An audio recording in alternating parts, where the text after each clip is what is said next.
hermanos, Dios les bendiga. Un gusto enorme poder compartir con todos ustedes un episodio más de la Biblia. Poder compartir un poquito palabra de Dios. Eso nos hace bien y nos ayuda a orientarnos hacia adelante, hacia el futuro. Y seguramente un poquito de palabra va a ir renovando nuestra mente, nuestro entendimiento también. Bueno, resulta que les traigo a colación un tema bastante fuerte, un tema que seguramente te va a interesar. A los estudiantes de la Biblia nos interesan estos temas y estoy abriendo debate justamente al respecto, porque es un tema de mucha discusión y para poder opinar un poco al respecto. No vengo como absolutista para poder determinar una enseñanza y decir esta es la única verdad. No, traigo algunas hipótesis, algunas teorías para poder discutir un poco, justamente usted y yo, para poder charlar respetuosamente y lograr un consenso, un acuerdo sobre este tema. Bueno, una hermana me había dicho en estos días qué está pasando con los animales. Vieron que se viralizó por Facebook, por las redes sociales, que los animales están dando vuelta.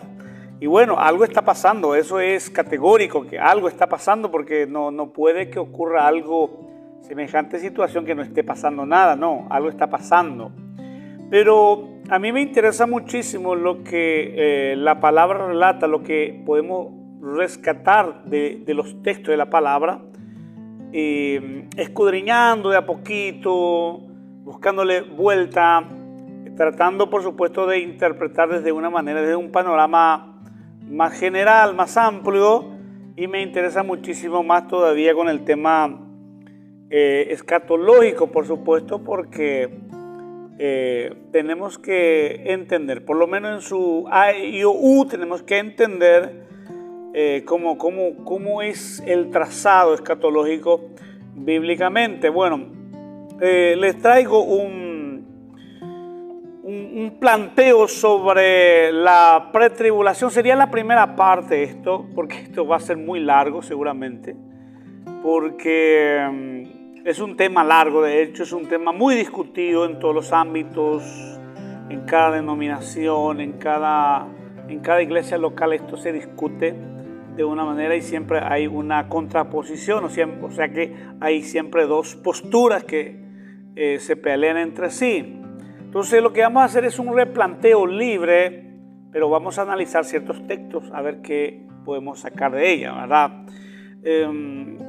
La iglesia, muchos sostienen, ¿verdad?, que la iglesia no va a pasar por la tribulación, aunque yo últimamente estoy sosteniendo y creo, de todo corazón se los digo, que la iglesia va a pasar por ahí, porque es lo que corresponde, es el trazado bíblico, lo que se ve.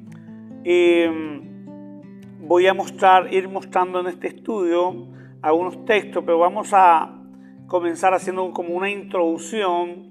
Seguramente va a tener su segunda parte, tercera parte, así para poder discutir un poquito respetuosamente entre nosotros, a ver qué opinión tiene usted sobre este tema, este asunto tan importante también de la venida del Señor. Si la iglesia va a estar cuando el anticristo esté por acá recorriendo, cuando empiece a gobernar el último imperio, que va a ser muy fuerte, en eso estamos todos de acuerdo.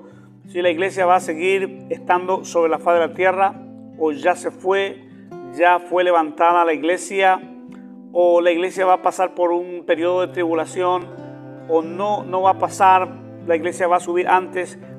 Y todo eso es un tema muy interesante. Y vamos a hablar un poquito de historia, por ejemplo, en cuanto a esta pretribulación. Por ejemplo, había arrancado históricamente la idea, lo presenta Emmanuel Lacunza, un sacerdote católico jesuita, introdujo la idea en el año 1747 y después se publicó ese trabajo, ese material de Lacunza en el siglo 18 aproximadamente, fue que comenzó con la idea de que la iglesia tiene que ir antes de que ocurra lo más difícil, ¿verdad?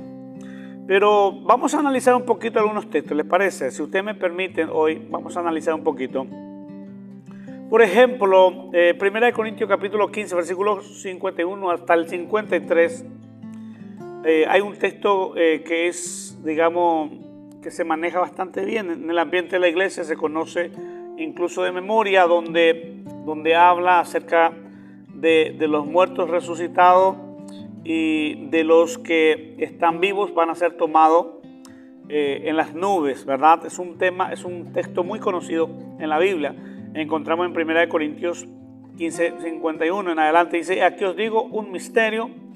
Bueno, si es un misterio ya comienza mal en realidad, porque es un misterio. Necesitamos ciertos elementos para poder por lo menos sospechar, porque es un misterio, es algo nuevo, digamos, a futuro, para muchos es un misterio, y sigue siendo un misterio, porque Pablo está diciendo eso, ¿no? No todos dormiremos, o sea que lo que está diciendo es que no todos van a morir, pero todos seremos, dice, transformados. Eso es la parte final de la salvación, sería el cuerpo de gloria, o sea que nacemos de nuevo, la gracia crece en nosotros, nos reproducimos también en la gracia. Después muchos van a morir, a otros no le va a tocar la muerte, pero los que han muerto dice que van a resucitar de la sepultura, pero con un cuerpo diferente, con un cuerpo glorificado. Eso se llama la doctrina de la glorificación. Y dice después: pero todos seremos transformados en un momento, en un abrir y cerrar de ojos, a la final trompeta. Eso tenemos un estudio nosotros, justamente en este canal, usted lo puede apreciar. La final trompeta, que se menciona una y otra vez se menciona cuando habla de la venida, el regreso del Mesías.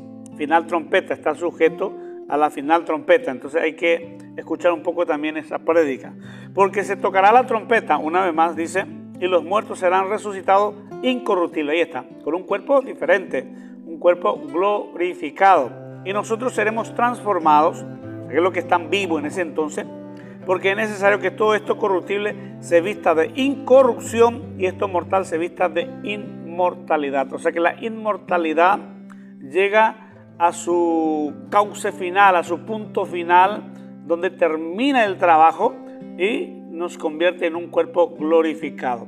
Ahí estamos todos de acuerdo. Seguramente pentecostales, no pentecostales, reformados, por lo menos un 90% me imagino que estamos de acuerdo ahí. El problema es cuando nos metemos un poquito más a fondo. Vamos a leer un poco 1 Tesalonicenses capítulo 4 versículo 15 también. Dice: por lo cual decimos esto en palabra del Señor, que nosotros que vivimos, que habremos quedado para ese tiempo, hasta la venida del Señor, no precederemos a los que durmieron, porque el Señor mismo, con voz de mando, con voz de arcángel y con trompeta de Dios, se vuelve a repetir, descenderá del cielo, y los muertos en Cristo resucitarán primero. Luego nosotros, los que vivimos, los que hayamos quedado, seremos arrebatados juntamente con ellos en las nubes para recibir al Señor en el aire, y así estaremos siempre con el Señor. La venida del Señor a la final trompeta.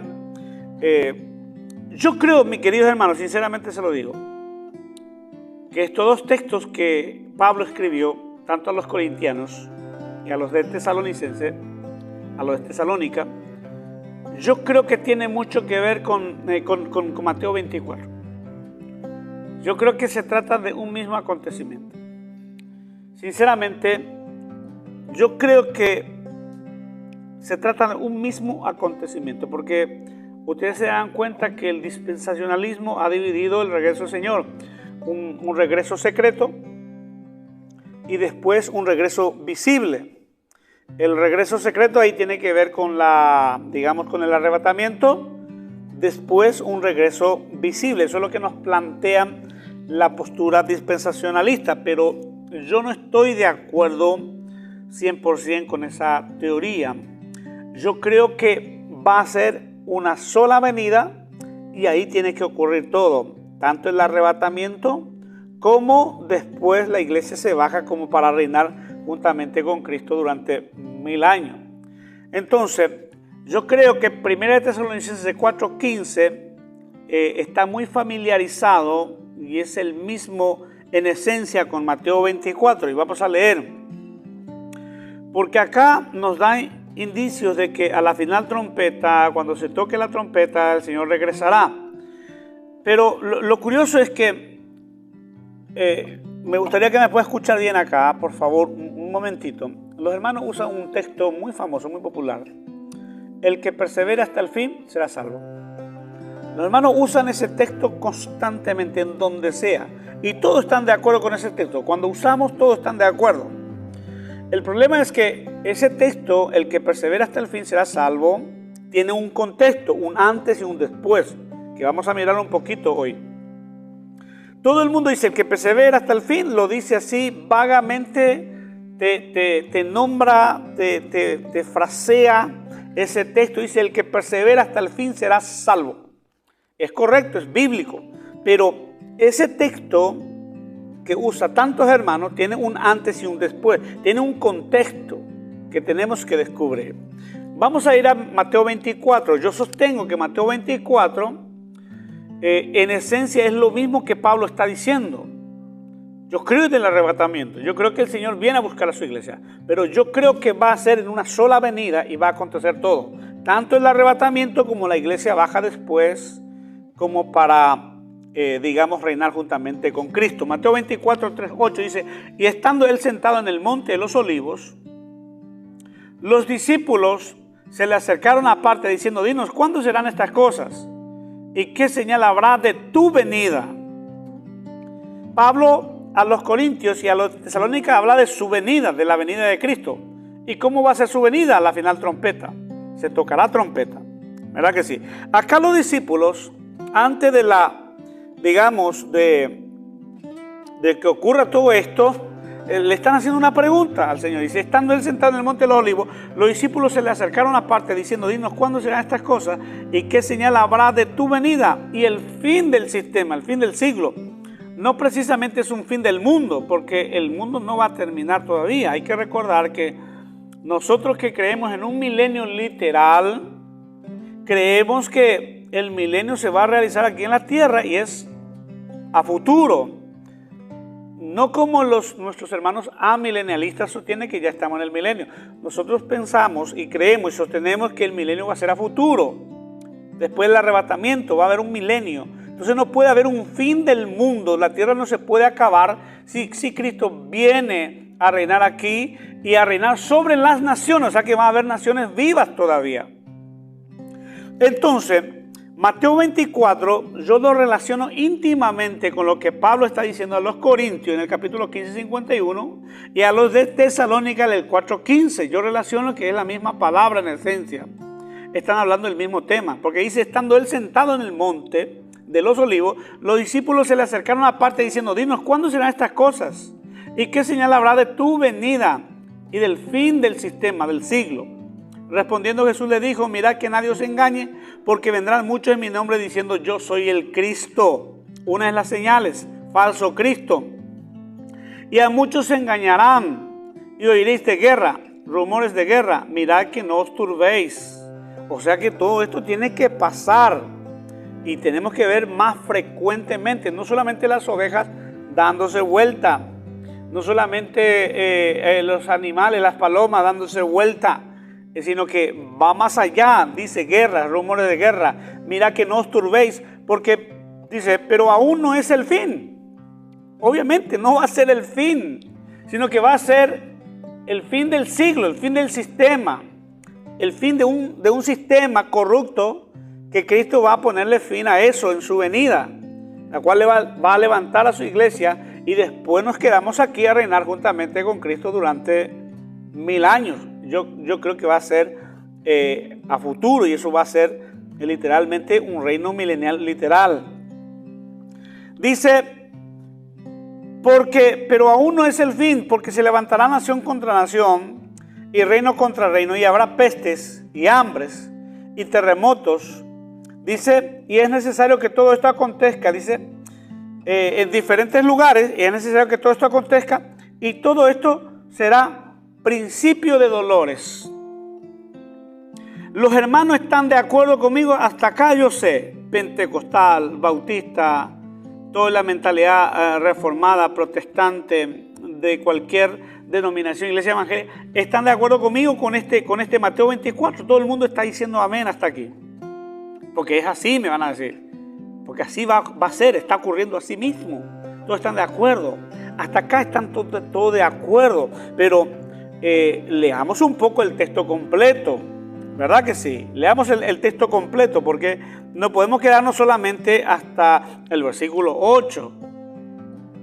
¿Por qué no leemos un poquito más? Porque yo creo que el versículo 9 también es tan válido como el versículo 8 o los primeros versículos que estamos leyendo, ¿verdad? Yo creo que todo esto va a ocurrir antes de la venida del Señor, ¿verdad que sí? Sí, todo esto va a ocurrir y es principio de dolores. Principio de dolores podríamos comparar como a una mujer que está a punto de dar a luz, que entró en una situación de crisis, síntomas, señales de que el bebé viene ya y empieza a manifestarse el dolor duramente en el cuerpo, en el organismo de la madre. Entonces, principio de dolores tiene que ver con eso y la iglesia va a estar todavía acá. Principio de dolores sería una fuerte tribulación que ya está empezando a saturarse en el ambiente, pero la iglesia va a estar todavía acá. Hasta el versículo 8 todos están de acuerdo conmigo, ¿verdad que sí? Pero el versículo 9, ¿por qué no lo leemos un poco? Del mismo capítulo de Mateo. Es lo que sigue. ¿Y por qué no se acepta este texto? Y dice, entonces os entregarán a tribulación. Pero al leer eso, automáticamente cambia. No, pero ese no es para nosotros. Ese texto ese no es para nosotros. O sea que hasta el versículo 8 nada más es para nosotros, es lo que va a ocurrir, pero el versículo 9 ya no quiero yo para mí. ¿Por qué? Porque la iglesia ya no va a estar más. Eso es lo que se nos ha dicho un montonazo de veces. Pero el versículo 9 dice, entonces os entregarán a tribulación. Está diciendo, de hecho yo no sé cómo se sostiene que la iglesia no va a pasar por la tribulación. No hay ni un solo texto que diga eso. Pero yo te puedo comprobar cientos de textos que da indicios, que apunta que sí, la iglesia pasa por ahí. No estoy afirmando, no soy absoluto en eso, pero te quiero dar nada más una idea y abro debate al respecto. Versículo 9 dice, entonces os entregarán a tribulación y os matarán. Y seréis aborrecidos de toda la gente por causa de mi nombre. Muchos tropezarán entonces y se entregarán unos a otros y unos a otros se aborrecerán y muchos falsos profetas se levantarán. Es una señal de los últimos tiempos. Y engañarán a muchos y por haberse multiplicado la maldad, el amor de muchos se enfriará. Este texto también se usa mucho hoy en día. Y por haberse multiplicado la maldad, el amor de muchos se enfriará. Pero esto es en plena tribulación, señores. Dice, y por haberse multiplicado la maldad, el amor de muchos se enfriará. Mas el que persevere hasta el fin, ahí está.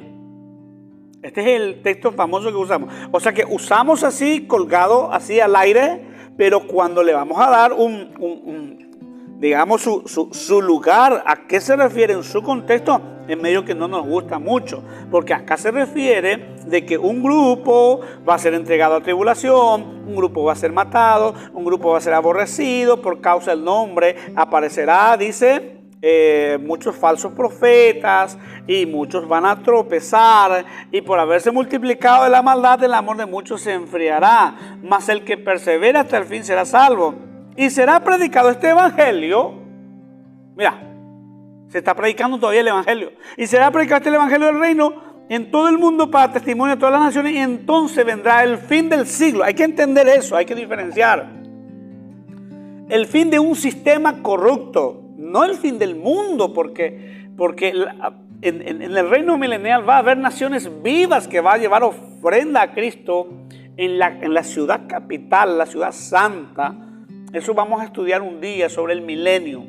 Pero mi querido hermano, todo esto es muy interesante. Yo quisiera que abramos nuestro corazón, nuestra mente y dejemos de lado un poquito el fanatismo y Durante muchos años he predicado de que la iglesia es librado, pero no hay indicio de eso, porque de hecho no hay ningún ejemplo en la Biblia. Ahora sí, sostengo una cosa, escúchenme bien y no me confundan. Sostengo una cosa muy interesante.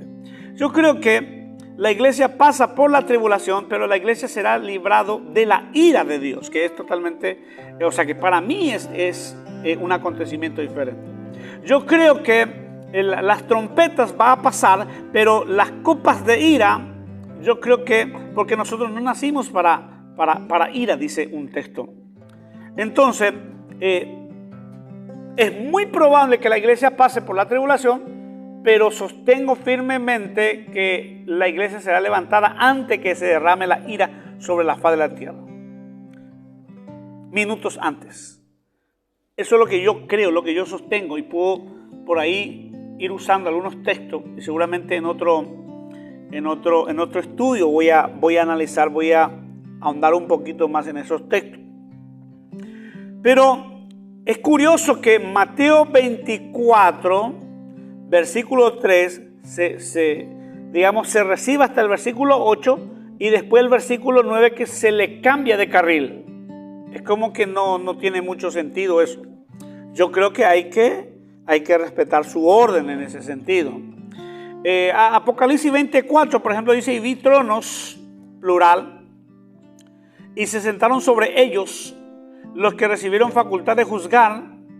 Y mira lo que dice también: y vi las almas de los decapitados, o sea, que estuvieron, y estos decapitados no fueron infieles, no fueron mayordomos fieles que se plantaron aquí, no fueron cobardes esto, no, las almas de los decapitados por causa del testimonio de Jesús.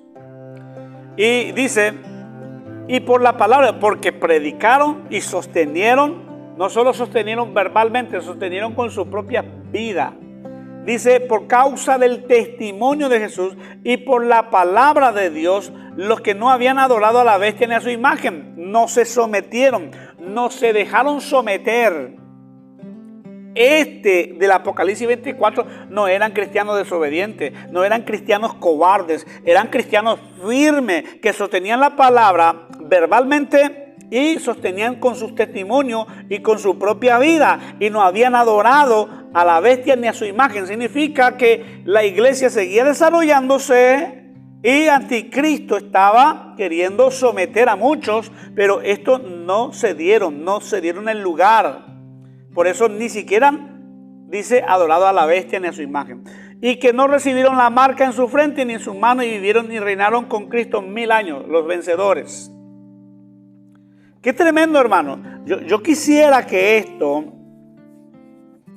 en el versículo 6 dice: bienaventurado el santo que tiene parte en la primera resurrección. Yo creo que los que tienen parte en la primera resurrección, que es su venida a la final trompeta, que es una sola venida, tiene que pasar todo eso. Dice: los que tienen parte en la primera resurrección reinarán con Cristo, con él 1000 años, en el versículo 6, 26 de Apocalipsis. Estamos leyendo del Apocalipsis 24 hasta el versículo 6, pero en el 26 dice: primera resurrección, y reinarán con Cristo durante 1000 años. Así que en el versículo 17 del Apocalipsis también dice: sino que en los días de la voz del séptimo ángel, cuando él comience a tocar trompeta, el misterio de Dios se consumará. Y Pablo dice a los de Tesalónica: y aquí os digo un misterio. Y seguirá siendo un misterio hasta que se toque la final trompeta y el misterio de Dios se consumará. ¿Cuál? El arrebatamiento. La iglesia se encuentra juntamente con Cristo cara a cara. Después recibimos la facultad de juzgar y nos quedamos ocupando tronos para poder reinar juntamente con Cristo durante 1000 años. Eso es lo que dice Apocalipsis capítulo 10, versículo 7. La trompeta va a sacar el velo y va a finiquitar lo que es el tema del misterio, se va a acabar. Dice: sino que en los días de la voz del séptimo ángel, cuando él comience a tocar la trompeta, el misterio de Dios se consumará, como él lo anunció a sus siervos los profetas. Pablo dice: aquí os digo un misterio. Acá está diciendo: ya se consumará, ya no va a haber más misterio, se va a aclarar todas las cosas. Qué tremendo, mis queridos hermanos. En Tesalonicenses, 2 Tesalonicenses 2:6, y ahora vosotros sabéis lo que lo detiene a fin de que a su debido tiempo se manifieste, dice, ¿verdad? La Biblia. Automáticamente los hermanos dicen, el anticristo no se ha manifestado porque la iglesia no es quitada todavía. No, yo sostengo que la iglesia va a ver al anticristo. Porque Pablo dice claramente, el Señor no vendrá sin antes que se manifieste el hombre de pecado y que suceda la apostasía. Dos cosas muy importantes. Apostasía y antes que se manifieste el hombre de pecado, el Señor no vendrá. Entonces, los hermanos dicen, la iglesia es lo que detiene todavía, dicen. Otro dice, el Espíritu Santo. Y cuando el Espíritu Santo vaya con la iglesia, ahí va a tener libertad. Es incorrecto totalmente porque no carece de significado. Es una especulación eso. Eso es una teoría. Pero ¿cuál es lo que lo detiene entonces? Yo encuentro un texto más apropiado, un poquito más lógico, que por ahí nos puede llegar a servir en cuanto a lo que lo detiene por el momento. Daniel capítulo 12, versículo 1-2 dice, entonces se levantará Miguel, el gran príncipe protector de tu pueblo. Habrá un periodo de angustia, tribulación, hay que entender, como no lo ha habido jamás desde que las naciones existen, pero tu pueblo será liberado. ¿Cómo? Como Dios siempre lo hizo. Durante la tribulación, antes la tribulación, el pueblo caminaba sobre la tierra, pero Dios lo libertaba a su pueblo de alguna manera muy particular. Las 10 plagas de Egipto, por ejemplo, cayó en Egipto, el pueblo estaba ahí. Estaba en medio de las plagas, pero no fue tocado por las plagas. ¿Se está entendiendo? O sea que Dios protege a su pueblo en medio de la tribulación. Yo creo que será libertado y será protegido, será cubierto, tiene que ver con eso. No precisamente quitado, sino que lo que está diciendo, habrá un periodo de angustia como no lo ha habido jamás desde que las naciones existen, pero tu pueblo será libertado. Todo lo que está inscrito en el libro tiene que ver con los nacidos de nuevo, los que han experimentado a Cristo. Yo creo que hay un solo proyecto en este sentido, no hay dos grupos. Y del polvo de la tierra se levantarán, resurrección. ¿Cuándo va a ocurrir eso? A la final trompeta, cuando Cristo venga. O sea que Daniel está tocando el mismo tema. Y dice, y del polvo de la tierra se levantarán la multitud de los que duermen, algunos de ellos para vivir por siempre, pero otros para quedar a la vergüenza en la confusión perpetua. Hermanos queridos, Miguel el protector, el que ataja todo, a Satanás, para que no destruya, para que no haga nada, será levantado el querubín protector, el príncipe protector de tu pueblo, será levantado un día, será quitado. Y ahí empieza la tribulación sobre la faz de la tierra. Y cuando comience eso, va y dice, muchos se van a levantar del polvo de la tierra. Y yo creo que Daniel, Mateo, donde Jesús estuvo enseñando en el monte, y acá Apocalipsis y Daniel coincide totalmente. Es un solo proyecto, es un solo acontecimiento. Entonces en una sola venida tiene que pasar el arrebatamiento, la resurrección en las nubes. Después bajamos como para reinar juntamente con Cristo. No es el fin del mundo, es el fin del siglo, es un fin del sistema. Y viene Cristo a reinar con vara de hierro, a poner orden sobre la faz de la tierra. Nada más eso quería comentarle un poquito a modo de introducción, y en la próxima vamos a ahondar un poquito más y el debate está abierto. Si por ahí te interesa y podemos meternos un poquito respetuosamente, así poder llegar a un consenso e ir charlando sobre este tema que es muy importante. Muchas bendiciones, amados. Un abrazo gigante para todos.